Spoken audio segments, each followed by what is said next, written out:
정부가 2,900억 원을 들여 추진하고 있는 슈퍼컴퓨터 6호기 구축 등 초고성능 컴퓨팅 인프라 고도화 사업. 지난 2021년 말 예비 타당성 조사 신청 이후 8개월여 만에야 예타를 통과했습니다. 과학기술계에서는 통상 반년 이상 걸리는 예타로 기술 주도권을 뺏길 수 있다는 우려가 제기돼 왔습니다. 이런 가운데 윤석열 대통령이 연구개발 사업에 대한 예타 면제를 지시했습니다. 성장의 토대인 R&D를 키우기 위해 예타를 폐지하고 투자 규모도 대폭 확충하기 바랍니다. 이에 대해 적시에 사업이 진행될 거란 기대가 나오는 반면 적자는 우려도 제기됩니다. 사업 선정 절차에 대한 논의와 합의 없이 예타를 폐지하면 정부가 원하는 사업에 예산을 몰아주거나 선정 과정에서 정부 입김이 작용할 수 있다는 겁니다.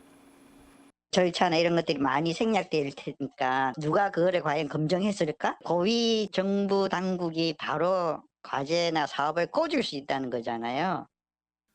또 장기적인 지원이 필요한 기초과학이나 순수과학 연구에 대한 투자가 어려워질 수 있다는 시각도 있습니다. 경제성, 수월성, 효율성 이런 부분에 뭔가 아웃풋을 많이 내는 쪽으로 이 과제들의 사업들을 투자하려는 이 움직임도 당연히 이제 클 것이고요. 기초 R&D 부분은 조금 밀려나지 않을까 이제 이런 우려는. 사업비 500억 원 이상 사업에 진행되는 예타 대상 사업은 소수인 만큼 예타 폐지가 자칫 연구개발 예산 삭감에 대한 달래기용으로 여겨져서는 안 된다는 지적도 있습니다. 국가재정법 개정에는 야당의 협조가 필수인데 민주당도 대통령이 잘못을 사과하고 R&D 추경에 나서는 게 먼저라고 촉구한 만큼 논란이 이어질 것으로 보입니다. MBC 뉴스 김광현입니다. 올해 정부가 연구개발 예산을 삭감한 것과 관련해 국회가 국정조사에 나서야 한다는 주장이 과학계에서 나오고 있습니다. 전국과학기술노조와 전국대학원생 노조는 공동 성명을 내고 올해 R&D 예산이 국가재정법과 과학기술기본법 등 핵심적인 절차법을 어기고 위법적으로 삭감됐다며 국정조사 실시를 국회에 촉구했습니다.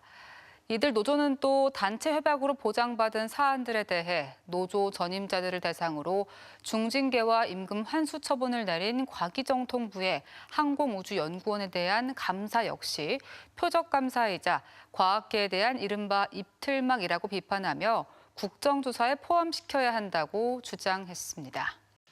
R&D 예산 삭감 여파로 올해 정부 지원을 받아 정부 출연 연구기관에서 일하는 박사 후 연구원의 채용 규모가 줄어들었습니다.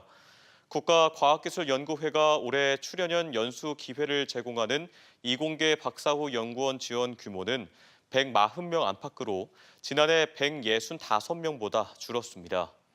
이는 연구개발 예산 삭감으로 최대 3년까지 인건비 6천만 원을 지원하는 관련 사업 예산이 지난해 약 13억 원에서 올해 90억 6천만 원으로 10% 이상 감소했기 때문으로 풀이됩니다.